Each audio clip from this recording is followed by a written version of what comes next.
one of the most wonderful things I found about DNRS was being able to find strangers around the world who wanted to do rounds with me, wanted to do buddy rounds. I think it's a beautiful way that community is built into that program.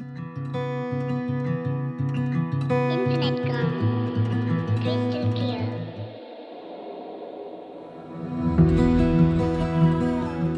Welcome to Our Powers Within. I'm your host, Chasmith, and my mission for this podcast is to inspire you to take your power back, to realize that you are the healer that you have been looking for all along. I believe that we are all capable of healing in mind, in body, and in soul. Happy November to you all.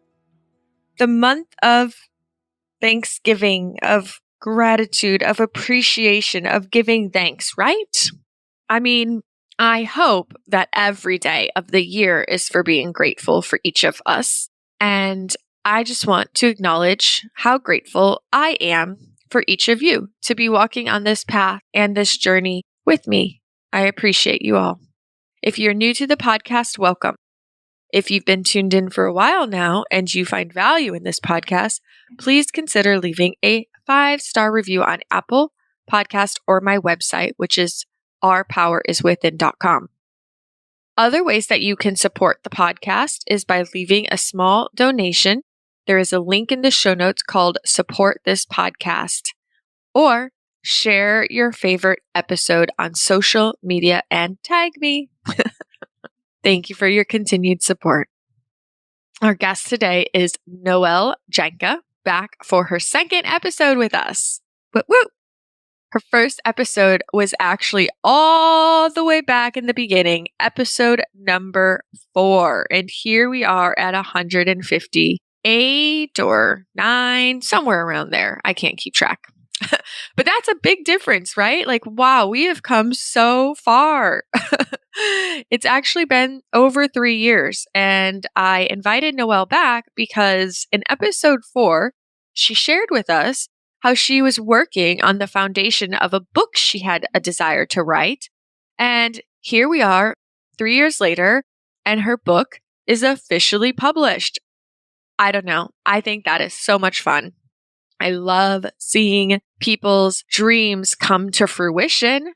So anyhow, her book is called Rebel Healing, and her and I get to talk all about things that are related to healing that are inspired by her book and other areas that she's really passionate about. And I just loved getting to chat with Noëlle again. So I hope you enjoy.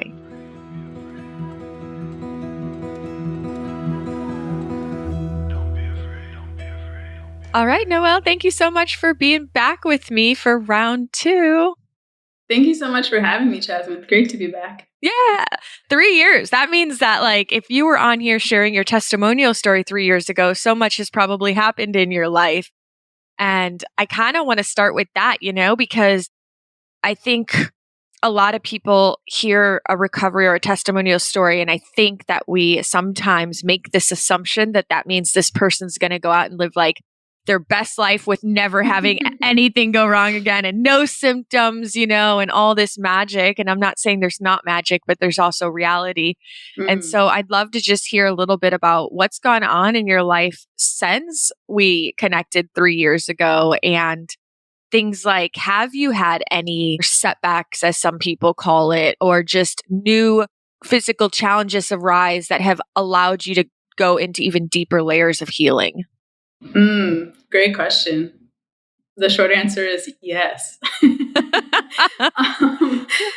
So I think when we spoke then, I was actually in a period feeling better than I'd ever felt, or since I'd felt since I was 15, which was very magical. And probably some other folks listening to this or other people that we know, I had a really unfortunate reaction to the first COVID vaccine, which kind of made me in some ways more debilitated than I ever had been. And I think in addition to the physical symptoms that came with that, there was quite an attitude shift. There was a lot of sort of kicking and screaming and like, oh my gosh, like I don't want to have to redo all the work that I did with the brain retraining. And I just like don't want to start over, and I have to find new doctors and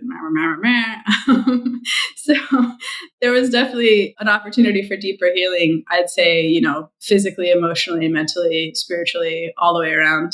And so it's been 2.5 years since then, maybe, or 2 years. And I'm actually really grateful for the experience. It knocked me back in a way that I think provided a lot of opportunity for reflection and living life in a slower, deeper, more intentional way. Like, I think a lot of the things that I thought I knew in my head, I actually had the opportunity to internalize and live out, especially in my relationships with other people. So I feel grateful for that part of the experience in particular. Wow. Okay. So was it after you had first quote unquote healed and you felt better than you ever have that you didn't necessarily align your life in the same way that you were able to post this experience? Because you said it allowed you to align and move more slowly or deliberately.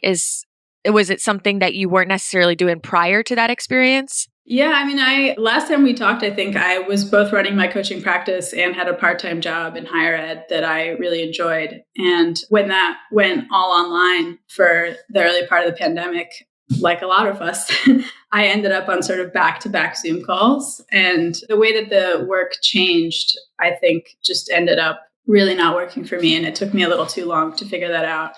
So I had to leave that job and went back to just running my practice full-time, which being your own boss is an awesome experience because you can really set it up in a way that works. Well, at least I, have been able to set it up in a way that works a lot better for my body. Right. So where are you at now today? After that experience with the quote unquote setback from the vaccination, you said that might have made you feel more debilitated than you had even before in your worst times. So where are you at today? And what were some of the things that you actually did do to approach your healing that second time around? Let's see. I'll say one of the most challenging aspects physically was dysautonomia. So, which for me manifests as feeling faint a lot and really low blood pressure. So, sitting, standing, walking were very, very difficult for a while. And working on that, learning more about that, getting the tools that I needed to live well with that has been really helpful. I, even not that long ago, finally saw a specialist for that. And it's not, unfortunately, like a lot of things, not very well understood, but I found a doctor who was like, oh yeah, here's what you need. Take this medicine. And I haven't always had great luck with prescription medicine as a very sensitive person, but in the last couple of years, I've actually found a couple of different prescriptions, one for bold detox and then this one for dysautonomia, that have been incredibly helpful and sort of lifted my baseline enough that I could do more exercise and do other things that helped me be physically better overall. So that was on the physical side, very helpful. And then sort of on the mental, emotional, spiritual side, I've started meditating again, which I had stopped for a while. I think that's happened to some people, like in the early part of the pandemic, for whatever reason, even though we needed some of that stuff more, a lot of our routines went out the window. And sort of coming back to that, finding this new Qigong practice has just been really wonderful, really grounding, really helped me come back to myself after the experience of being like, oh my God, I can't believe I'm sick again. This is the worst thing ever. So feeling really grateful for that. Yeah. It's okay to give yourself the moment of throwing the fit. It's okay as long as you don't stay stuck in it, right? Yeah. Yeah. But it's real. If it's okay if you feel like, oh my God, yeah, I don't want to do this all over again? I made this giant commitment and went all in and now I got to do it again. It's real. It's hard to do that again. Yeah. Did you curiously ever actually go back and leverage some of those brain retraining tools or anything that really supported you the first time around? Or did you just find yourself in too much resistance? No, I did. And I didn't go back to doing rounds daily, but definitely sort of got back into the mindset. Because you're right, there's the doing the rounds and then there's sort of the moment by moment, how you adjust, how you set up your life pieces. And I definitely brought that back in. And I'll say, so I just published this book last month, Rebel Healing. And I think that maybe my ancestors were like, Noëlle needs to really read this stuff 700 times, because the process of editing the book and getting it ready to be published, then proofreading it. And I really had to be reminded of all these different healing lessons that I've learned over the last 22 years. And sometimes I was like, oh yeah, I totally forgot about this. And so that process allowed me to bring some stuff back in. There's a whole section on brain retraining. So That's Uh, a important part of the piece for sure.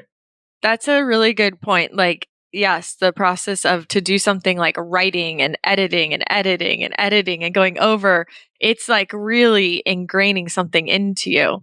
Hmm. Yeah. I mean, I think about just even for me to do this, podcast, I listen through the interview and then I do editing and then I listen to do timestamps to make, video snippets for Instagram. So it's like I get to hear it over and over and over myself. And that's just a few times. So I can't even imagine the process of a book. Hmm. Yeah. Yeah, and because I was doing it part time and working on healing, the whole process was over almost 7 years. So I Yeah. had a lot of opportunities to revisit it during that time. Yeah. This is another fun fact for everyone who's tuned in and didn't hear the first episode is 3 years ago when I met with Noëlle, we talked about how you were going to be writing this book. Like you said you were working on something and you were going to be writing it. And I just want to say congratulations because a lot of people say they're going to do something and to actually follow through with something as big as writing a book is a lot of work as we're talking about. So it doesn't necessarily always happen. And I'm really proud of you for making that dream and goal a reality. And I'm curious to know how much over these last 3 years, based on all these new life experiences you've had, has that book evolved beyond what you thought it was going to be? Or is it still really fundamentally the same premise? Mm, thank you for that question. It definitely did. In the beginning, when I was earlier on launching my coaching practice, I was really into blogging, and I got pretty good at consistently, putting out a blog post every 2 weeks. And a lot of those posts were about healing and things that I was seeing in my own healing journey, things that I was seeing with clients who are on healing journeys. And I thought, you know what? I'll just publish some of these blog posts. Easy peasy. It's going to be a great book. It's going to help a lot of people get better and a lot of people experience more ease in chronic illness. It's going to be awesome. And then I just went in this whole different direction. So, something folks might not know is that I have a background in political organizing and I grew up in DC, and I just spend a lot of time thinking about policy and politics and our systems. And I became sort of obsessed with this idea that part of what makes chronic illness in this country in particular, I think, so challenging is how hard it can be to get, our doctors and other medical folks on board with figuring out the root cause. I think for me, that was so frustrating. Like it took me 8 years to get a diagnosis that was remotely helpful. And even then, that wasn't like actually the root cause of what was going on for me. And so I was like, it's really interesting that what feels so frustrating about chronic illness is this sort of failure to find the root cause, just treating the symptoms. And that's like also happening in our political institutions. And that's all like, when people are going out and trying to change homelessness, for example, so often they're not getting at the root cause. They're not, it's sort of these band-aid policies and programs that are just trying to help people in the most sort of acute ways, instead of being like, okay, like let's figure out why so many people don't have jobs, or let's figure out why so many people are having challenges with addiction, and sort of how do we work on all these problems at the same time. I thought it was interesting that sort of these things were happening simultaneously, and that took the whole book in a different direction, that looking at the connection between those two things. All right. Huh. So what is it really about? I was going to ask you this later, but now I just want to ask now. The book? Yeah.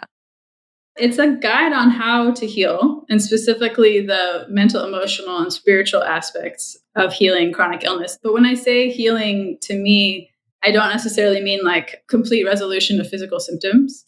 I'm sort of letting people define for themselves what healing is for them.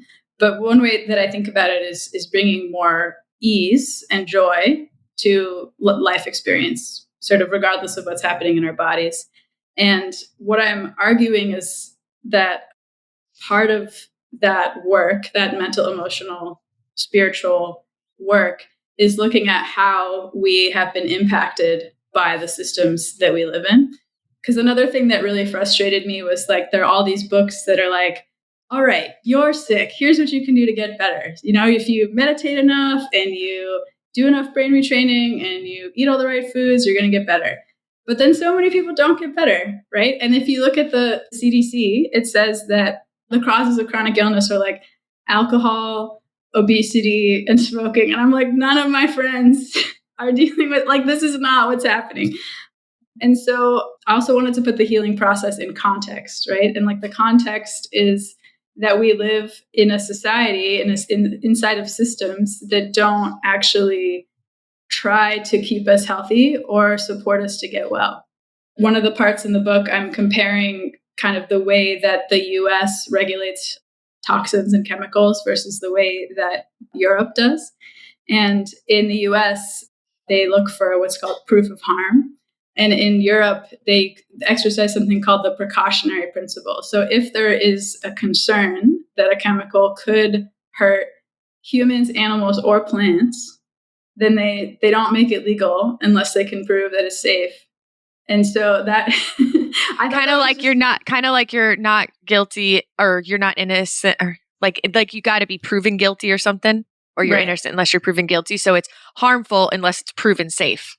Exactly. Whereas here, it's like a lot of the regulations around toxins and chemicals haven't been updated since the 70s. And it's a much, much, much shorter list of things that are illegal. And so a lot of us are getting poisoned all the time, even by things that we have in the shower. And I think it's important for us to recognize that, especially because I think and you and your guests and your listeners know this so well, like one of the hardest parts of this experience can be the isolation that is easy to feel, right? Like it can be easy to feel like so many people are living their lives and like we're in bed at home. But actually more than like 60% of Americans have at least one chronic condition. And that is because of the way that our systems are set up. And I just really wanted people to understand that, like, you are not alone. This is not entirely your fault. And there's things that we can do to reclaim our own agency and vitality inside of these systems. It's so interesting too, because I know that there's that number. I knew that number is really high for people suffering something, but it sucks too that within the systems, there is so much more information today than there was even 3 years ago. And then 3 years ago, even like 6 years ago, regarding the power that we have to impact our healing through mind, body, and spiritual approaches, right? Like we definitely more access to that information now than ever. But with that said, it's still just not widespread enough, and especially lacks so much in the medical system that sadly, such a giant percentage of these people who do have some form of chronic condition, they don't even know that they have the power to heal. Like they don't even know yet that there's actually so much more power that they can access than they realize, because they're still so stuck in this belief that it's purely physical and it's only what the doctor says, and only if the doctor says you can heal, and only with this medicine or this or this, that, you know? And recently I heard this woman and she was talking about, she has like this illness, and I know she was thinking that she needed to raise like this insane amount of money for this very specific treatment or she was going to die, she thought, you know? And I was like, oh my God, this isn't true. Like, you can't possibly, like, there's so much she could do and so much she has access to without needing $10,000 to $15,000 to be able to do one said treatment. And not to say that maybe that treatment could help, but I just know there's also other things that we could do to help. But if no one's telling her that or no one's teaching her that, then how is she supposed to know that?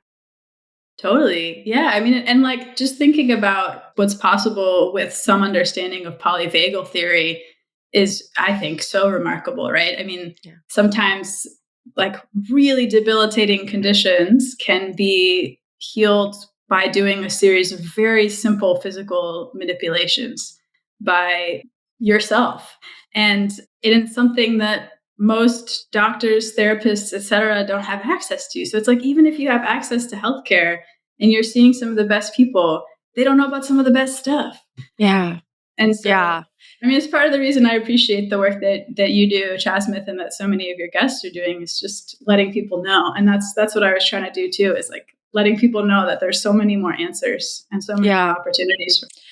Yeah. And I just hope we continue to see more doctors and people who people are currently giving their power to people who are in positions of power to know this information, because the reality is I can go tell my dad or my mom or, my cousin or my next door neighbor, like, no, you don't have to live with this. Like, there's ways that you can help yourself. There's ways that there's things you can do.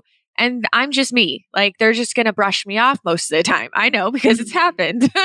And yet, if they went to their doctor who holds the power, who they look up to, who they trust, and the doctor said, hey, I have some things that you could start doing and it could make real big impact, like they would probably listen more. Totally. And so that's the difference, is if we could have more, and it's happening. It is happening. I hope that in my lifetime, it's abundantly happening everywhere. May it be so. But okay, so something I actually really wanted to talk about, there's a few things that we've kind of just briefly touched base on that I want to go more in depth into.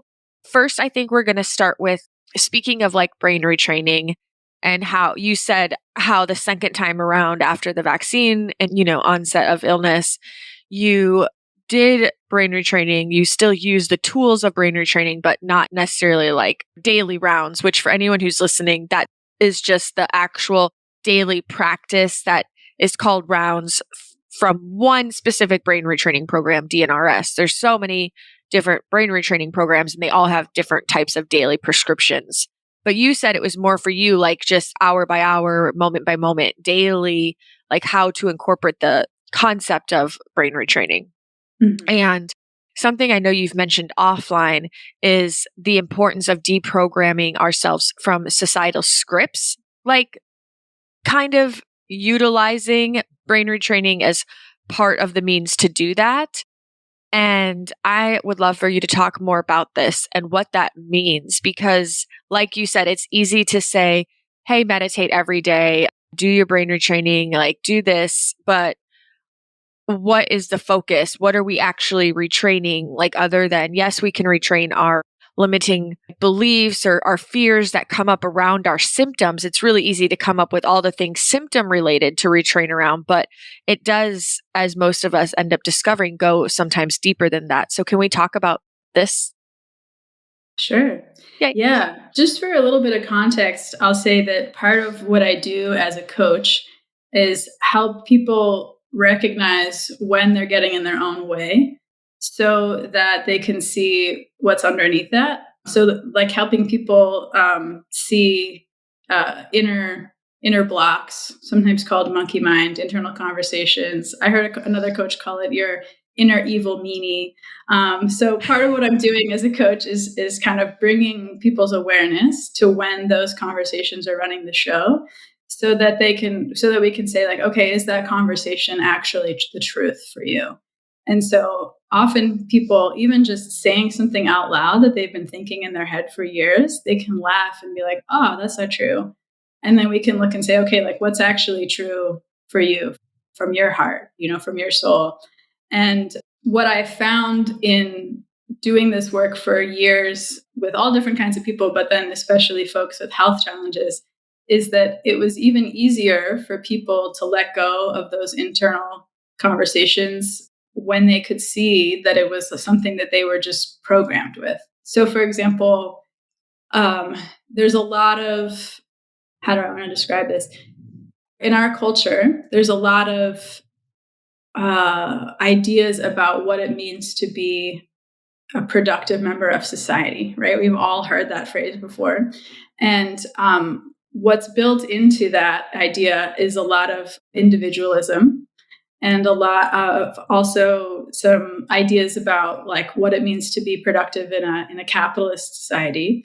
And when a client who's really sick is struggling with what it means to work less, for example, it can be really helpful when they can see that these ideas are coming up. Like if I'm not working, I don't know who I am, or if I'm not working, I'm not contributing, or if I'm not working, I'm not going to make money and I'm not going to be able to buy a house, and I'm never going to have the picket fence vision that I thought that I wanted. It can be really nice for them to see that like all of that is just stuff that they were programmed with from their family, from their community, from their church, from their synagogue, from TV. We're all swimming in that all the time. And it can be so empowering to see that like that might not be the truth. We do have to do certain things to survive in this country, but it might not be the truth that working 40 hours a week in a particular kind of job, making a particular salary is our only option. Yeah. But we might really feel like it is. Yeah.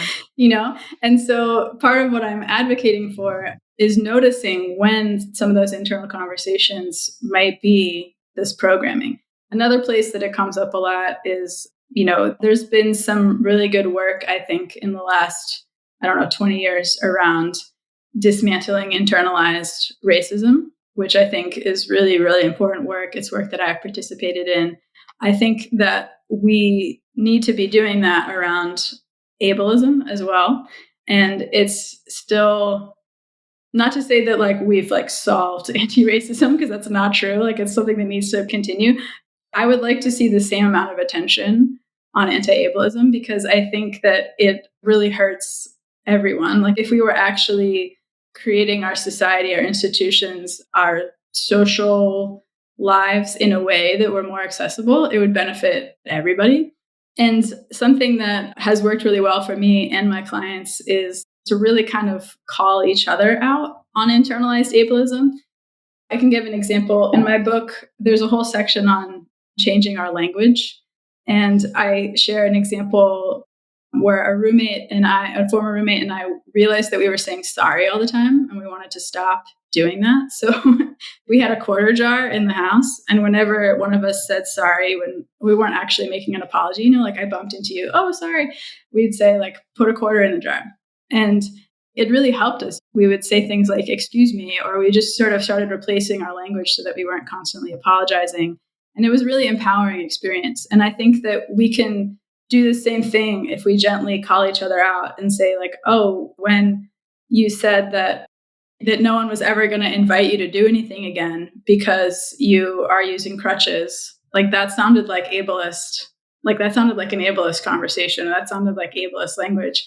And you can be like, and then you can like pause and have a conversation about it. And that might shift the way that you interact around similar themes going forward. Isn't also like when you said that too, I've always learned that it's always really good to pay attention to when you're speaking in absolutes, because it's almost never true, right? Like no one ever does this, or, you're talking to your partner and you're like, oh, he always does that, or you always do this, or you never do this for me. Generally, when we're speaking in absolutes like that, they're probably not true, because there's probably times that the person or situation or society does do certain things, but we always, we go into this absolute just in that moment. Yeah, absolutes. Yeah. And then another big one is binaries, right? The brain loves to make binaries. Like it's either this or it's this, right? Like you're either pro-vaccine or you're an anti-vaxxer. And it's like, and that's really pervasive in our society too, because it gets people fired up. So, media likes to really play on that. Like, whose side are you on? Or like, what do you believe? What's the truth? When in fact, there's so much complexity and so many gray areas and things that we probably just need to have more conversations about. But so if you hear yourself doing, the either or thing, that's also a good indication that there's, that might not be the whole truth. There might be something underneath that. Right. Well, what's funny though, is if you say never, it is still either or, right? Because you either always do it or you never do it. But if you do it sometimes, it's still never, Yeah. Good call. Yeah. And then what was I just thinking too with the either or? Yeah, I think that's another thing. And you could go so deep into this conversation. We can go on all kinds of little micro tangents, but like even just looking at your health is we sometimes get into this expectation that in order to be healed, I will never have these symptoms again. And that's such a limiting belief rather than like seeing what healing is as a different baseline, have a different measurement for it, like I think that would be more empowering and supportive, because to set this expectation that I'll never have a symptom again, or this symptom again, or this feeling, this experience or sensation again can feel really heavy and pressure. And the minute that something were to happen, now all of a sudden you have the belief that you're not well. And we don't want to hold that belief, because that's not empowering or supportive. So it can be looked at in so many different facets. Well, and why do we even think that being symptom free is the gold standard? Yeah. I mean, I Well, think because, that's we don't want symptoms. They're not fun. well, sure, but I think maybe that's just more programming we've Yeah. received that that's Yeah. even possible. Yeah. When in Yeah. fact that's like a small minority of the population is actually living that way. Right.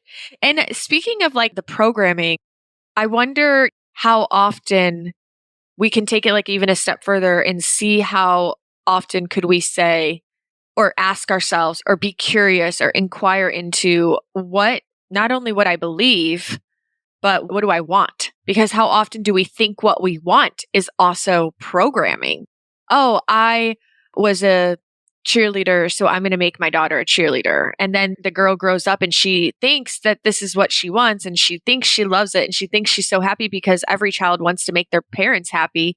But I think that's why sometimes going to college and getting away and being out of that influence and the energies of your family dynamic is sometimes where people learn more about themselves because they're unless they're still getting all the pressure from their parents to go get a certain degree, become a certain type of profession, do a certain sport. But yeah, it's just interesting how deep that can go into supporting us because if we're living out of alignment, well, then maybe there's a lot of things we think we want. Like you said, I think I need to get this job so that I can go have this house and the picket fence and all these things. But challenging, like, is that really what you want? What if that's like literally not the life you want at all? What if you'd rather live in a van and like go live in some other country and just, like surf every day? I don't know. Like some people think they want kids because it's having children and the happiness you have from children and how you can't experience true love or happiness in any other way the way you do with a child. And we grow up thinking that we want that. And I just wonder, like, if you really sat with that and questioned it, is it true for everyone? Like, Yeah. or is it just all you thought was the right way to do or the path? Like, because it's what we're taught or conditioned. Yeah. I mean, I think getting clear on what we want is a really important part of healing and not always easy to do. I think, especially for folks who've been sick for a really long time, too, it can be so hard to think beyond, I just don't want to feel this way. Yeah. But that's something that I write about in the book and that I try to encourage folks to do and that I've held workshops on is like, okay, if it were possible to have a vision beyond just, experiencing fewer symptoms, like what do you love your life to look like? What would be so sweet and special for you? And, sometimes people just in the moment they can't get there and that's fine. But for a lot of folks, it's really empowering experience. And when we do that, I try to invite folks to get out of their brains and really into their bodies and be like, what is your body longing for? And it's really sweet what comes up sometimes. And people kind of rediscover things that they'd forgotten about or start to see like, okay, I can't go cycling the way that I used to, but maybe there's another way to get that sort of same sort of high. And maybe I can, dream into what that would look like. And I do think that's a really important part of the process. Yeah. Yeah, I agree. And I also know that for some of us, you hear all these people all the time like, oh, you just need to like follow your intuition. You just need to like tap into your truth. And for, yeah, if you've been sick a long time, chances are you probably weren't that tapped in to begin with. So that's like hard, and people just make it sound like it should be so easy. And then that's another thing that we start beating ourselves up over because we're like, oh, it's not easy for me. I don't know. Like, I don't feel like intuitive. It's not just like, I'm going to be intuitive today and boom, you have all this intuitive magic. It's there, but we're not connected to it. And that takes practice. And something I've noticed too is like, if we continue on this journey, sometimes like the values that I think I have today in 8 months, 10 months, 12 months, they change. Like you set out to heal and you think you're going to heal and you're going to go live this life. And all of a sudden you're like, oh, that doesn't even matter anymore. I'm like looking over here now. So it's a process though. And I definitely have been on the side where I'm like, everyone says it's so easy. Just follow your intuition. I'm over here like, but I don't know. This is a tangent, but you know what I heard the other day that was so like mind blowing for me? I heard the other day that to say, I don't know, like, I don't know is the most, how did they say it? The most energy draining statement we can possibly say. Because to say, I don't know, is to literally completely just drain yourself of all of your own power, because it's saying, I don't know, which means somebody else must know. Or so to stay stuck in indecision or not knowing, or to tell yourself you don't know, rather than trust that somewhere inside of you, you do, and just begin to say, well, what would happen if I did know? Or if I did know, where would I feel it? Or like, where would it be? Or what would it be? So that was really eye-opening for me, because I got caught saying it and someone was like, hey, it's a really energy draining statement. Yeah. And I was I like, really wow. appreciate that. Yeah, I was like, wow, that's true. Okay, so something else I want to ask you about that we were kind of just brushing on was, you talked about how we can feel really isolated in this experience and healing. And I know something that you also mentioned offline was value in building our support dream teams. How do we do this? For everyone who's listening, who's like feeling that isolation or that aloneness, or that need for connection and support, especially how do we do this when we don't have the means to just go hire a coach? How do we build that team that we dream about? In the book, Rebel Healing, there's literally a chapter called Build Your Support Dream Team. So it's out there in the world if folks want to learn more about it. Because I didn't want that to be something that was behind like a big paywall, right? I think that even taking it kind of beyond the conversation of chronic illness for a moment, I think that so many of the challenges of our time are a crisis of connection. I think our society has changed so rapidly in the last 30 something years in particular. We have sort of moved away from a lot of the ways that we connected with people in community. And I don't know that we've replaced all of them yet. And I think that's part of the health crisis, is part of the mental health crisis. But I believe that we can find each other again. And I think part of the reason I wrote about this is this was one of the most painful aspects of being sick for me, was just like feeling like I was sick and alone, and like I might always be sick and alone. And it just gutted me. I still struggle with it. It's not something I've totally mastered, but it has gotten a lot better. And that's in part because of the ways that I have practiced reaching out to people, even when it felt like there was no way I was ever going to get a response. And that like the rejection would be so painful that it would be worse than just being alone with it. That was, I'm not saying that's everybody's experience, but that was my experience. And what I think it's also surprising to me how often I meet somebody who has been chronically ill for a long time and they don't have chronic illness buddies. Like, to me, that's like the most important thing, is to find people who get it, so that you can just be with each other in the absurdity of what it's like to be in this experience, in this culture, in this time, and to make each other laugh, to just be able to be like, dude, I know. I think that's so, so, so valuable. So I think that's where I tell people to start, is what can you do to find people who get this experience? And the beauty of the internet and social media, and as much as sometimes those things are fraught, but the beauty of them is that that's a way that we can find each other, in online forums. One of the most wonderful things I found about DNRS was being able to find strangers around the world who wanted to do rounds with me, wanted to do buddy rounds. I think it's a beautiful way that community is built into that program. But so that's like one thing I recommend to folks first, is to try to find your people. So find them online, attending a support group online or in person. One of my closest, best Lyme buddies is somebody that I found through a Lyme support group in Boston. And actually, like, she never ended up coming to the group. She just like told the person who ran the group that she was looking for a buddy. And then like she connected us, and we just like, oh my gosh, like, so we've supported each other so much over like more than a decade. And I don't know that we would have been friends otherwise, but she's one of the first people I call. And it's just so beautiful to have someone be like, I get it. Or like when I was first experiencing some of the symptoms of what I now know are dysautonomia, she was the one who was like, oh, dude, get some compression socks. It's going to change your life. I think that's another way in which chronic illness community is so valuable, right? Because we can tell each other the things that our doctors aren't telling us. I mean, so much of what I've learned in my healing, like DNRS, for example, or, so many of the things I've tried, polyvagal theory, I learned about these things from other folks in the community.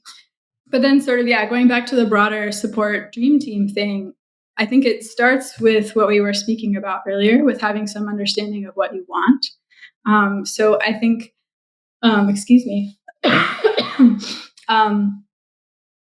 I think it's really valuable to look at, okay, to do like a little bit of an inventory, like what is my life like right now? What would I really love it to look like? What is the help that I would need to get there? And I actually walk people through this process in the book, like making a list of like, it would be super sweet if someone would bring me a meal once a week, or I need rides to this thing, or I need somebody to call me on Tuesday nights and just like hang out with me while I do this treatment that I don't want to do, or, whatever it is. Then starting to kind of evaluate, okay, do these people already exist in my community? Are there people that I could ask to help with this? And if not, usually like you can fill some of the gaps, with people in your life. But then for the ones that still need to be filled, kind of setting the intention of like, I'm going to find this person and I'm going to ask people if they know people who might do this thing. I might go on Facebook or Nextdoor and see, is there somebody, Nextdoor being the app, is there somebody in my community who might want to do this for me? Because magical things happen all the time. I think it can be really easy for us to be like, nobody cares. But I have found by pushing myself past that again and again, or gently inviting myself through that conversation, that's not true. And I've seen it happen with myself. I've seen it happen with my clients. And I'll just say one more thing about that. There's so much programming, especially I think for middle-class white folks, but for a lot of other people in America too. There's so much programming around not asking for help. Like we don't need that, that's what we pay for. Right. And so something that I've had to do in my own life and that I've seen happen with clients too, is really sitting down with some of my friends and being like, look, I know you want to support me. I want to support you. How can we just get past all the like jockeying of like, should I ask? Should I not ask? I don't want to be a burden. Like, how can we just cut through all that and just know that we can call each other at any moment for emotional support or food or whatever it is we need? And I'm almost 40. It's taken me like almost my whole life to get to the point of being brave enough to have those conversations with people. But man, Chasmith, are those not some of the sweetest, most beautiful conversations I've ever had? And it adds so much sweetness to my life to be able to show up for my friends in a deeper way as well. Yeah. Wow. Yeah. Right. Because, like you said, it's easy to just think no one would really want to help, or I'd be a burden, but there's people out there, and we all know, like, if we've ever done something kind for somebody, we know that it feels good. Mm-hmm. So there's people that want to feel good too by doing things that they know they can do. Yeah. And I'll just say, like, I had a friend with very severe ME/CFS who's no longer with us. She had maybe one good hour a day, like on a good week. And she did so much for other people. Right. So I just want to encourage people, like, even if you feel like you don't have the physical or mental or emotional capacity to support others, like, I just want to invite you to challenge that idea, because I have seen it. I've seen people with like so little capacity contribute so much to the lives of others and bring so much joy. Yeah. But we also, don't you think, want to make sure that when we're doing that we're still also staying true to ourselves and aligned, like not doing something because we want to be the good guy or good girl or nice person, even though maybe it really isn't what's best for us in that moment. Yeah. Totally. That's a really good point. And I think that comes back to really being able to discern in ourselves, am I doing this because I think I'm supposed to? Or am I doing this because it's an authentic expression of what I want to do, or like how much I love this person? Yeah. And I think the more you foster those relationships, I think that that's something that happens too. Like if I know somebody, if I'm friends with somebody and we're there for each other, we can support each other, but there's one day that they can't do something or they can't be there, or I know I don't have the capacity, whether it's physical or mental or emotional, one day to support them. I think the stronger bond you build, the more that you don't take those things personal and they become okay, because, like there's just an understanding, there's like a mutual respect and a mutual understanding. Yeah, I think that's part of it too, is how do we give each other grace? Yeah. But I know for me, like, especially with some of my other like chronic illness buddies, something like bailing at the last minute, I'm like, that I get it. I'm not upset about that because I have to do that too, and so I think we can build understanding around giving each other grace too. Yeah. As you said, that's been one of my biggest challenges is I say, oh my gosh, I want friendships. I want friends. Like I want to say yes and go do things, and then I find myself still keep myself at a distance from actually forming these friendships because of oh, I don't want to be the person that bails at the last minute, but I know sometimes it's going to happen. And when it's somebody who isn't where I'm at or doesn't have like any illness, it's so much more challenging to do that. That's my struggle is I'll just find myself distancing and not like, oh, I want friends, but then I won't make them because, I make a plan and then I have to bail and I don't want to be the person that bails and I don't want to have to explain myself to them. And so then I just end up withdrawing again because it's easier. Can I offer something on that? Sure. Yeah, because I've totally been there too. And one of the things I talk about in the book is kind of the opportunities for learning and community and relationship between chronic illness folks and disabled folks who might not be chronically ill. And something that I've learned from hanging out with more disabled folks is that we can train the able-bodied people in our lives to like be able to hang with us. So like this is something that it took me a while to really take on. But like if somebody is a wheelchair user, for example, or blind, like there's just things that are going to make their life better that they just need to ask for, right? Like I had a blind friend and it was like, I'm always just going to like grab your arm when we cross the street. And for a wheelchair user is like, I'm always going to need you to like open this door for me because this building's not accessible.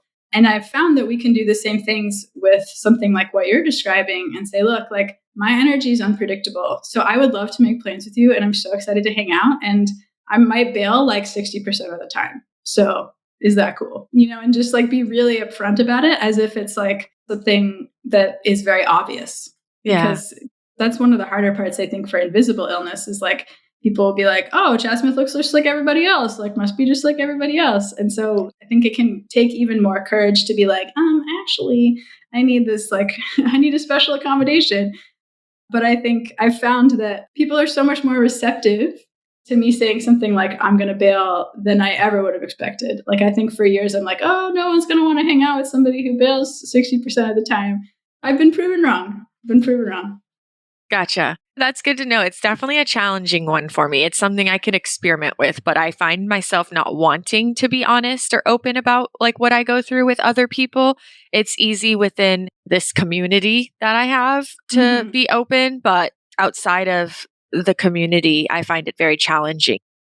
Like I don't tell anybody at my work or, I don't ask for accommodations at work. Like I just show up and suck it up. And so I find it's challenging for me to I don't know if it's like ingrained. Maybe it is conditioning. Like maybe it's in conditioning from my brain retraining years where it became so ingrained to not give it energy and not talk about it. And also I don't want to be defined by it. Like I don't want to be defined by anything because I consider myself like my birthright's well-being. And I know that healing is the trajectory. I know that healing is possible. I know that's the path I'm on. So because I don't want to be defined by it or labeled as it or have to have a label or a diagnosis, I guess for me, I struggle with having the right language or explanation, or maybe it's just a fear that people will want more of an explanation that I don't want to have to give them or have to talk about. So then I just avoid. Yeah, so understandable. Because we never know how people are going to show up to that truth. Yeah. But you know what I think? I think that the more that we can show up to other people's truth, the more that we're going to find that it's just going to show up for us too. Yeah. Yeah. I think I'm with you on that one. So, okay, I'm going to ask you another question that was something that you had written about that piqued my interest. You said something about how important it is to secure our attachments beyond romantic relationships. And you put land, body, spirit, and ancestors. And that was kind of intriguing to me. So yeah, I want you to speak about that and what that means. Because I think that for most of us, we hear about secure attachment and we just think in romantic relationships, like, oh, are you secure? Are you anxious? Are you avoidant, avoidant? And so it's really easy to kind of understand it from that perspective romantically. But what are you referring to when you talk about this ability to have secure attachments for our land, our body, ancestors? What does that mean? Mm-hmm. I think about this in sort of two ways. One is going back to what I was saying around connection. I think this is a way of reconnecting and resisting the ways in which we've been disconnected. So, like, because so many of us are descendant from colonizers, we don't have the same relationship to the land that like indigenous folks might have, for example. So being intentionally reconnecting to the land is a way that we can sort of reclaim our birthright as humans, I think. And I think it's a way that we can feel connection when we feel disconnected from humans. That's like the land piece is actually kind of where I got started because at one point in my healing journey, I was like, I got to get out of the city. I got to go be in the woods. And I didn't really understand why. What I realized was that like I could go sit on a rock or sit by the river or be in the woods and feel as if somebody was holding me, even if there was nobody around to hold me. Also, I don't know the science behind this, but I've had experiences where like I've had a migraine and I go sit by moving water and it goes away. Like I don't know. For me, like there's a lot of magic in the land. So the idea is that it's like a different approach to connection. And after I started going down that path, I heard the term 4 pillars of attachment. Dare Sohe is a really talented healer in the Pacific Northwest. And they explained this on a podcast that before you can securely attach to a human, you need to be attached to the land, to your body, to the ancestors, and to the divine. And I just became like obsessed with that idea because I really think it's true, and I've seen it in my coaching practice too. For the clients who are suffering the most, they don't have any of those points of connection, and as soon as they start to bring it in, even just a little bit, it makes a really big difference. So like connecting to ancestors could be as simple as like putting a picture of an ancestor in the corner of your desk and just thinking about yourself in the long line of humans that you're in. That can kind of help bust through some of the isolation feelings that we can have sometimes. And I think, connection with the body is very fraught for a lot of us for obvious reasons. But I have found, again, for myself and with a lot of my clients, that building a loving relationship with the body, for most of us, building it again or for the first time, it brings so much sweetness and it eliminates a lot of the struggle, right? So like if you have a new symptom and you can be like, oh, body, like, thank you so much for, bringing this to my attention. I'm sorry that you're struggling right now. I love you so much. And like, you're crushing it. That's so much better than being like, oh my God, I have a new symptom and it's the worst thing ever. Yeah. Which like I have definitely done and still do sometimes. The divine, like, if people are atheists, that's cool. Like you can ignore that one. But I think that people can find the divine in all different unexpected places, like in a child or in a meadow or with the birds or perhaps in a mosque. Like I think there's a lot of ways to connect with a higher power. But I think for me that all 4 of those pillars have just been like incredibly, incredibly supportive, especially when I feel like people are letting me down. It's like I have these other things that I can attach to, that I can pull from, that I can feel held by. And then I really know that I'm not alone. People say that all the time, like, but you're never really alone. But if you can't feel it, then you might as well be, right? And I think that investing in connecting with any of those 4 or all of those 4 really make it so that like you feel held at any given time. You can know that you're held. And I think that that's such a gift for any of us who are struggling, or whether it's chronic illness or not, honestly. Yeah. So really, by secure attachment, we can just replace those 2 words with connection, ultimately. Yeah. Okay. That makes so much sense.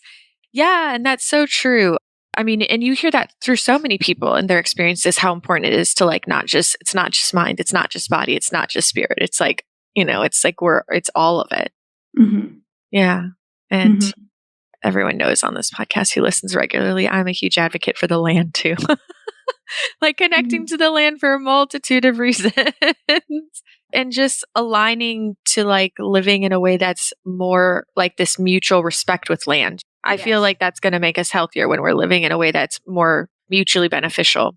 And when we're in this like dance and respect land, I don't know. And in my opinion, it makes a huge difference in all of it.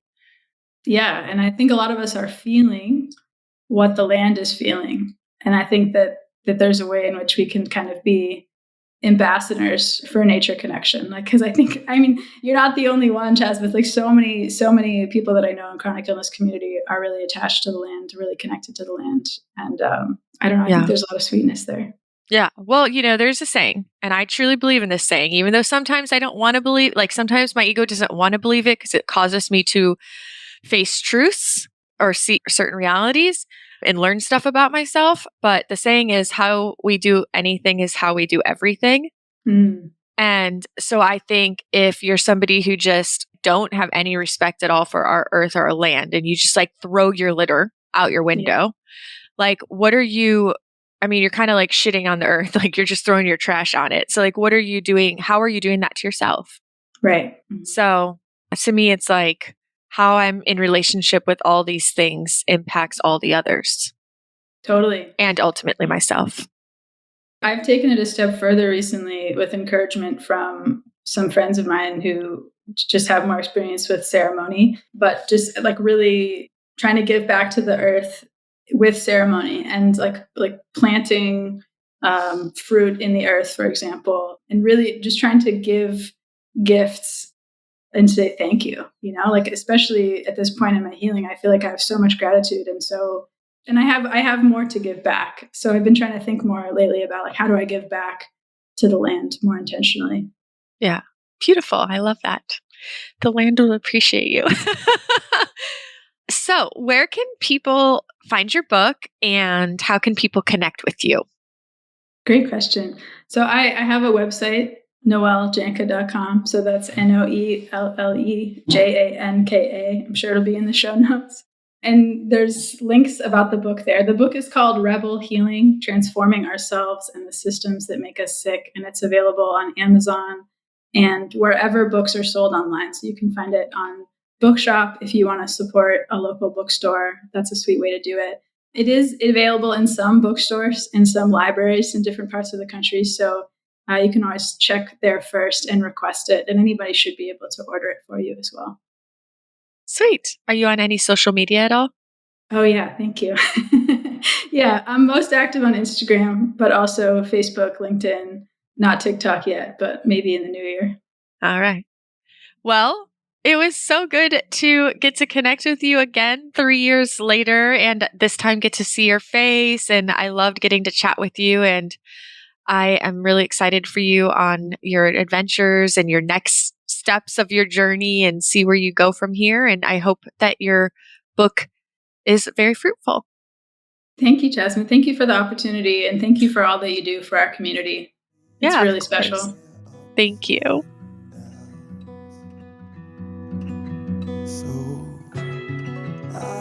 Thank you so much for tuning in. Every episode that you tune into, my hope is always that you feel inspired in some way or that you learned something insightful or practical to implement into your healing experience. Tune in to Instagram for our weekly challenges where we focus on a new theme every month. And until next time, you know the drill. Make this week great. The fruitful darkness is all